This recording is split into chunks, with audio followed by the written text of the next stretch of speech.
So, the Whirling Ginger back with another video. If you are new here, consider subscribing down below and drop us a comment, let me know how the video's going. That'll be great, cool.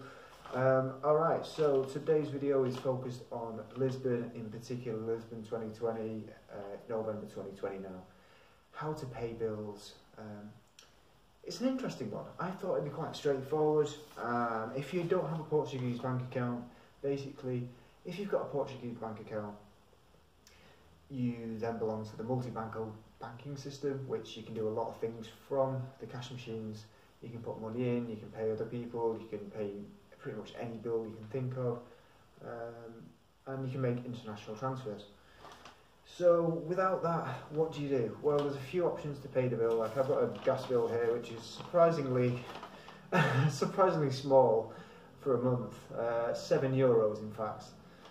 And yeah, so how do you pay it? I mean, you can go to the authority centre, which is where you can get your NIF number or your fiscal number. If you don't know what that is, I'm going to suggest you watch my other video on that on the channel. I might put it down below.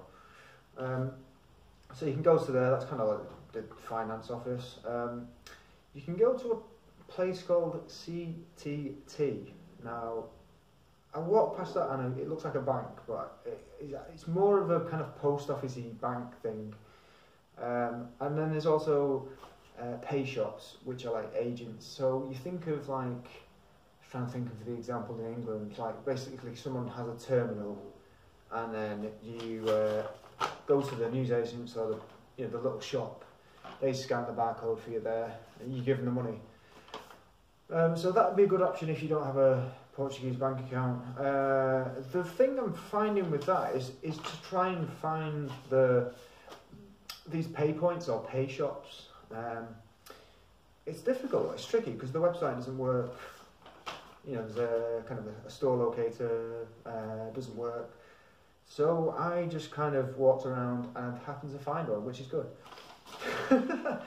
So, one thing I would notice before I go is, yes, the bills are extremely cheap, but you don't pay them, they will cut your supply off. Now that's interesting.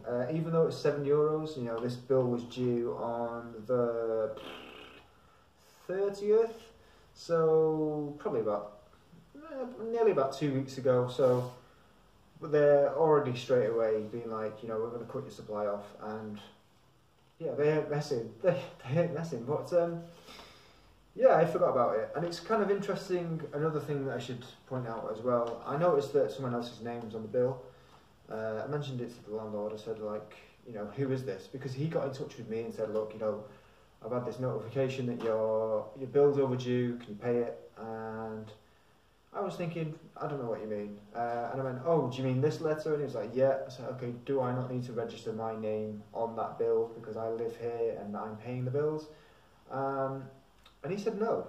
And it's kind of interesting because the person on the bill hasn't lived here for probably about a year and a half, which is quite strange. So if you know anything about that and you've ever kind of come across that in your time in Portugal, let me know. Is that good or is that bad? Yeah, so that's how you do it. You just simply, if you've got a multi-banco, you just simply put the details in here. Well, it gives you like the reference number, it gives you an account number, it gives you the amount of money. You just simply go into your machine, that sends the money off there, and then you're sorted, really. In terms of if you do make late payments, now I did try and pay this today at one of these pay shops. They scanned it, said something to me in Portuguese, pointed to this, and I kind of understood. It's like, you know, you've gone past your payment date. So it seems like if you go past the date of payment, it then goes into arrears, so it goes into a different process. And I got another letter saying, look, you know, pay it or we're going to cut your supply off by the 25th. Okay, which is alright. So they really want that €7, just bear in mind. So now they've given me a new letter with a new code and a new date to basically pay it, which is good. But with that said, this arrears letter does not allow you to pay by a pay shop.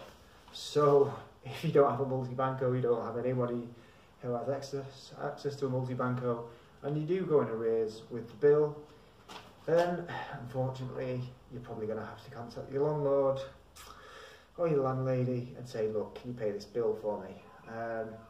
Which is maybe why some landlords I've seen take care of the bills and then you give them the money.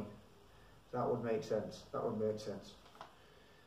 Yeah, so I don't want to do that. I've told him, yeah, it's all sorted, and it will be sorted because I've got a friend who's Portuguese, so that's good.